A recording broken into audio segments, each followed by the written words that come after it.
Let's see, what articles of the Geneva Convention can I violate this weekend? Killing medics? Oh, for sure.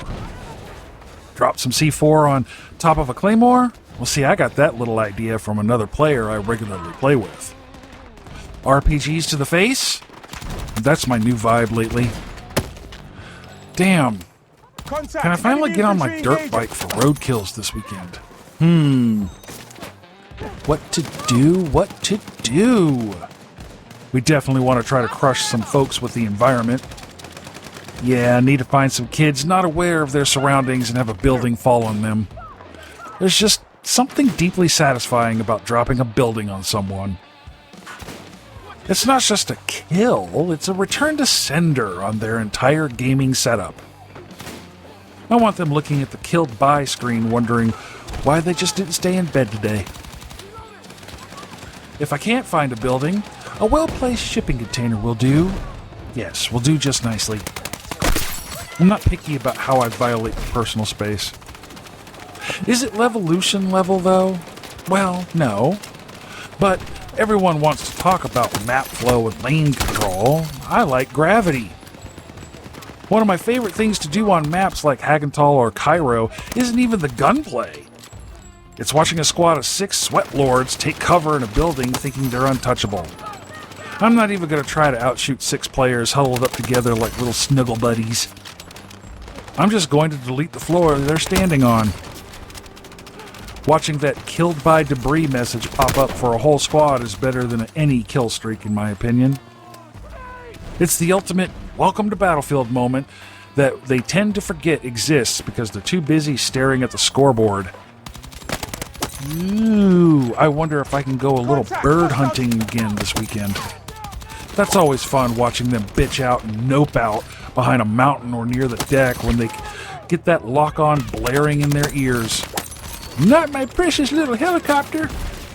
That's right, mofos. That lock-on sound is going to be part of your game session soundtrack throughout this match. Yes, sir. It's time for shenanigans, tomfoolery, and being a hoodlum.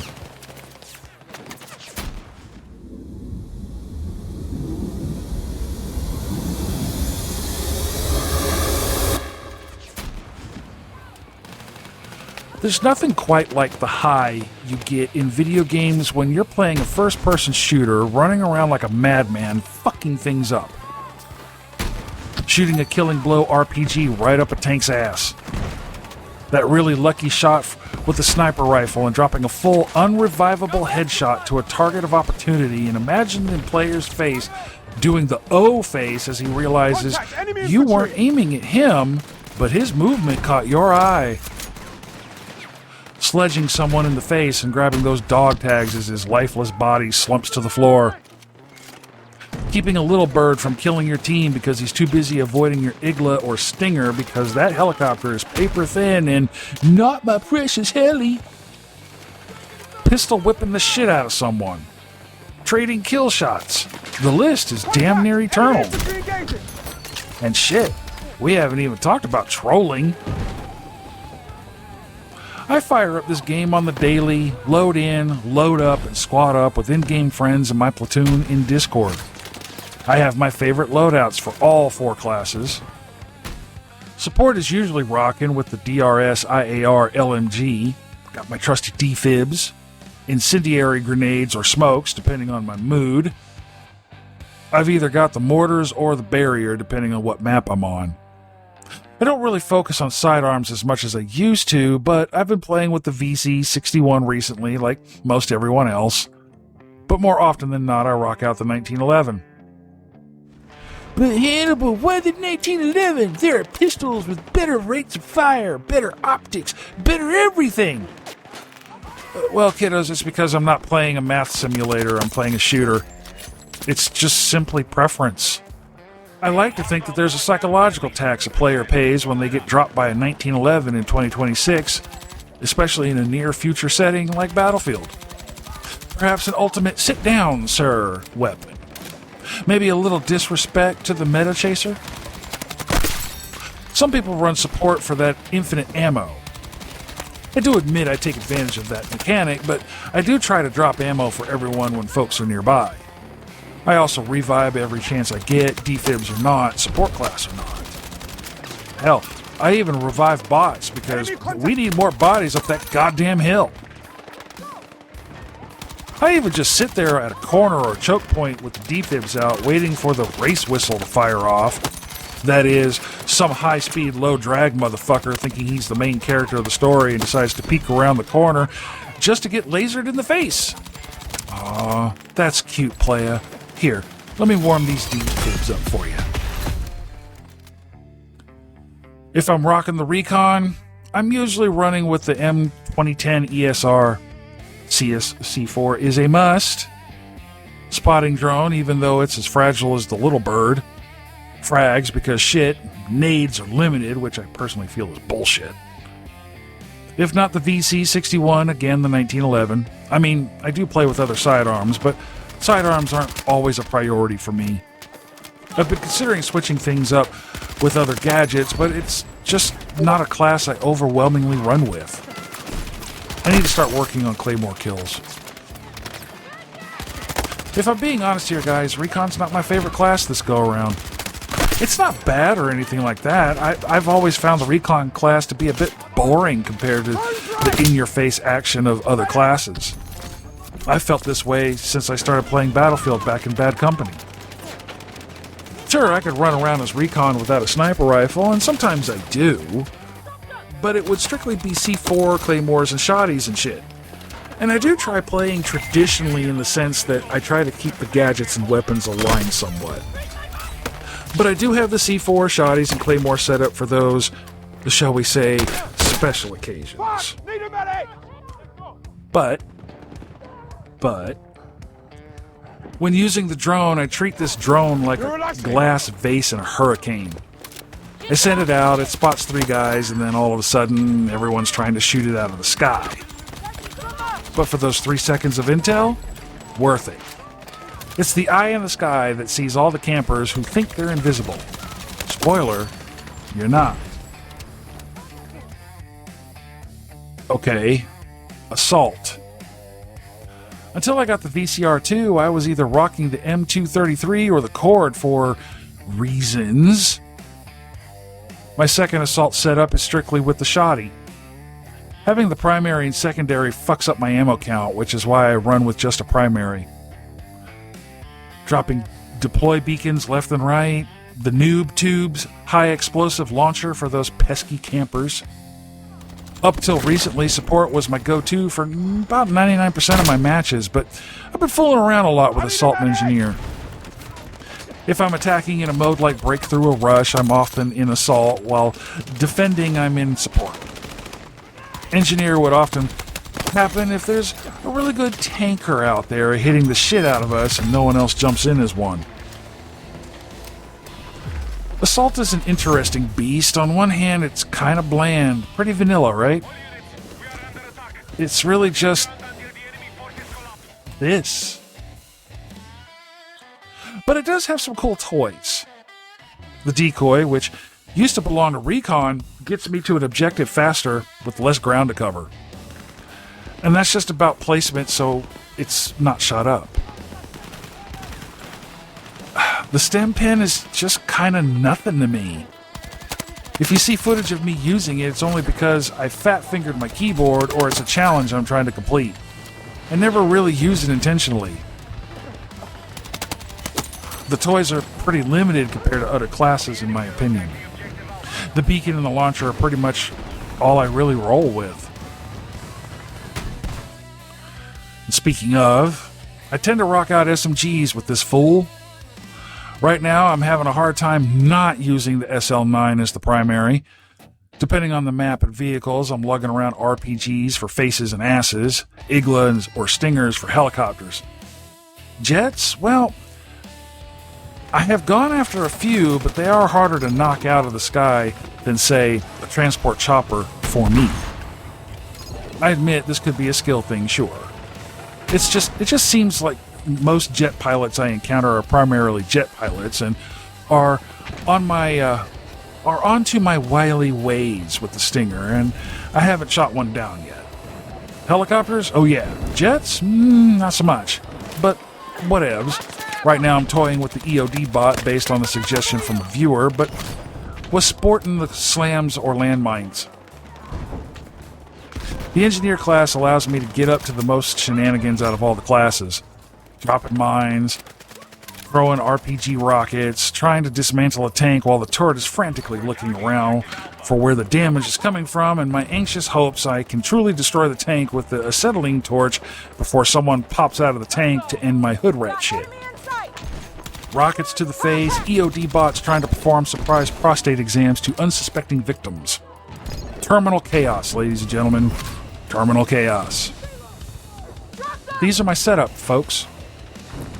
I switch things up a bit depending on the map, situation, or mode. When I drop in REDSEC, I simply loot till I find something that rocks with all the things I collect, but as I'm usually looking for the red gear in the mode. REDSEC. Man, I see players dropping into that mode and playing it like it's a game of Frogger. They're jumping around, sliding around every corner, attempting to rain down terror at every turn. Me?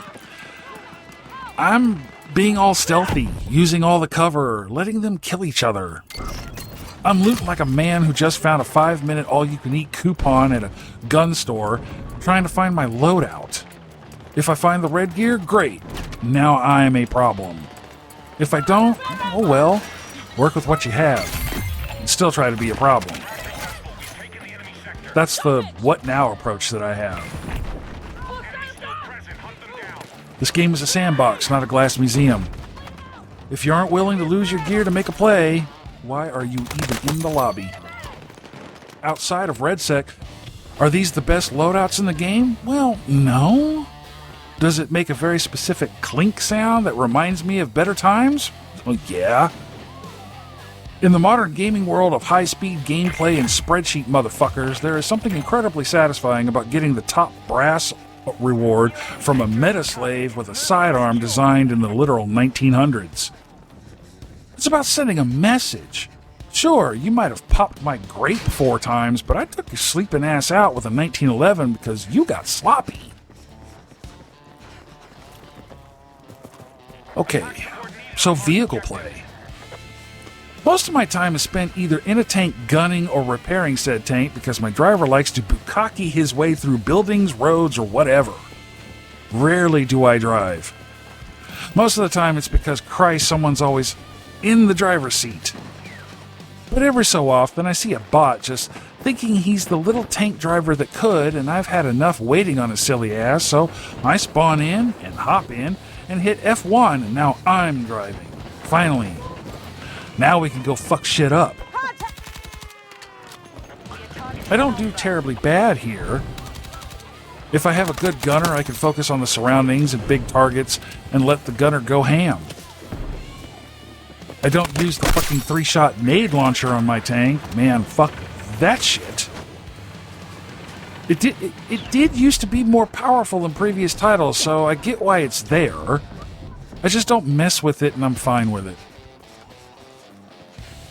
I have seen people swearing by the 3-shot launcher, and honestly, if that's your thing, you're welcome to it. I prefer the direct approach. I want my rounds to have "to whom it may concern" written on the side.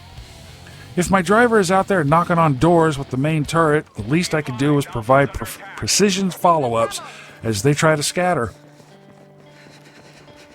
I've mentioned I'm a terrible pilot, and I haven't really messed with flying yet. Sorry, guys. I've been having way too much fun doing other things, and it's usually way past my bedtime when I remember, oh shit, I forgot to fly something. Oh well. And the same with the dirt bike. I was really looking forward to them, and now that they're here, ironically, I've been spending way too much time having fun with my RPG teabagging foreheads. I'll get to them. They aren't going anywhere. The Jeeps? I ride in them to get to a point so I don't have to walk too far, but rarely am I ever in them for a long time. I like killing people in them more than riding in them. I don't drop into the traverser too terribly much because it's an immediate target. And I'm just not going to give a well-placed engineer a squad wipe or multi-kill, not if I can help it. Digital iron coffins, yes sir. The four-wheeler was aight. just not fast enough to be risking that kind of exposure to me.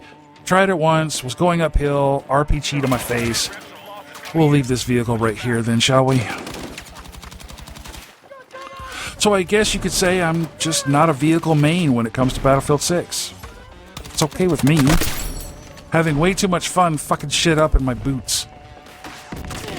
Roadkills are probably my favorite way to kill things in vehicles. It's too bad they don't make this noise when I do. I don't play much in vehicles, not because I think vehicles are bad. Sure, I wouldn't mind seeing a few soft tweaks here and there, but the vehicle play seems fine to me. I'm just a gun main right now.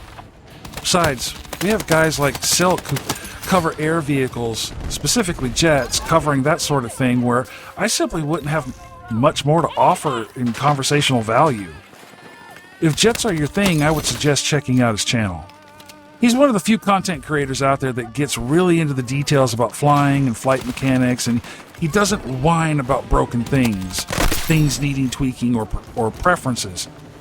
Worth checking out if you haven't heard of him or are interested in a really in-depth approach to flying in the Battlefield series, not just in Battlefield 6. And that's the thing here, kiddos. There's room for all of it. The high-level flight pros, the tank mains, the casual chaos seekers like me. But somehow in 2026, having fun has become a controversial take. Which brings me to the second half of this. I generally just hit record when I play games. I mean, really, the only pre-recording you really don't see here is how I set up the graphics and audio settings. Those are set for me and how I see and hear. It's a big reason I don't talk about them, as settings are there to tweak based on your preferences, not mine. I may suggest what to adjust depending on individual discussions I've had in the comment section, but overall, I just don't go too deep into them. Anyway, so what you see here in all my videos is just simple gameplay. I do try to capture footage of specific things to either illustrate a point or because someone asked me to show them something. I've done this with the ladder maneuver at Alpha on the Sobek City map.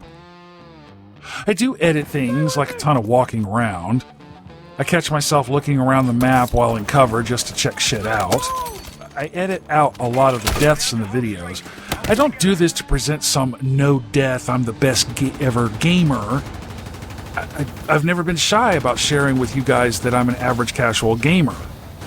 A lot of these deaths are just edited out for pacing purposes. I do keep the revives in there because it's simply quicker to get back into the pacing without too much editing once I'm revived. Mostly it's personal choice in editing. The point is, when I'm playing the game, I'm doing just that. Playing the game. On the rare occasion I may catch weird shit, but I don't have very much of it. Like maybe 12 minutes of what the fuck footage since launch. I have an average of 2 or 6 hours of daily footage since the game launch, and I have maybe 12 to 15 minutes of weird-ass footage of bad hit reg, a few desyncs, weird audio pops, a single moment of rubber banding, maybe 2 or 3 examples of other bugs like the defibs not working or the weapon not firing right after reload. Basically, not even enough to fill old primetime commercial slots of a 1-hour TV episode. So, this should explain why my criticism isn't so raw, angry, or hardcore. I am aware of players having some issues, and I'm really aware that they are angry about them. I think anger is a touch overboard, but whatevs. People seem to process grief in their own way. Some, like me, just shrug their shoulders and roll on. Some go on live streams and ban players for asking questions. And others yet just turn into wet puddles about pixels like this sad fuck. Remember, kiddos, like I said, average gamer. I die, I get revived, I move on. I don't treat a desync like a personal tragedy. EA didn't shoot my dog. I'm going to keep violating the Geneva Convention. I'm going to keep putting warheads on foreheads. And I'm going to keep having a blast. You funeral attendees? You can stay in the comments, clutching your pearls and crying over pixels. And And that's really the reality of it, isn't it, folks? While some out there are performing a forensic analysis of why the game is broken or dead with their feels, their spreadsheets, I'm actually playing. Imagine being so emotionally fragile that someone else's fun causes a personal crisis in others. It's the same energy as that support player on your team, literally 6 inches away from you, staring at your bleeding corpse like they're trying to solve a Rubik's Cube while you're asking for a revive. They aren't playing, they're just existing, paralyzed by their own salt. Fuck! Need a medic! It's like I said before, if you're so miserable that you've reached the writing manifestos in the comments about your stage of grief, then stop playing the game. Hell, stop thinking about it. It's living rent-free in your head. See, kiddos, there's a massive difference between engaging with the game and enjoying it. The people we're talking about, the ones treating a patch note like a personal assault, they're engaged, oh yeah, for sure. But they aren't enjoying themselves. They've turned a hobby into a second-hand job where the boss never gives them a raise. They spend 6 hours a day looking for reasons to be miserable. They see a single frame of rubber banding and they act like the servers personally kicked their grandmother. Me? If I see the same frame, I laugh, I respawn, and I go back to putting C4 bricks on tanks. Because I understand the secret. The game doesn't owe you a perfect experience, but you owe it to yourself to not be a miserable prick while you play. Well, I spent $70 for this. I expect a perfect experience. I'll say it again, kiddos. This is why I am so much happier than you. I'm still waiting on someone to bring me a multiplayer online game that didn't have a single fucking issue. And yet here I sit, unchallenged in that regard. But for some strange reason, Battlefield 6 and its shooter cousin Call of Duty get all the hate mankind has ever known funneled down to X posts. It's just wild to me. Haters are going to hate no matter what. We've touched on this several times.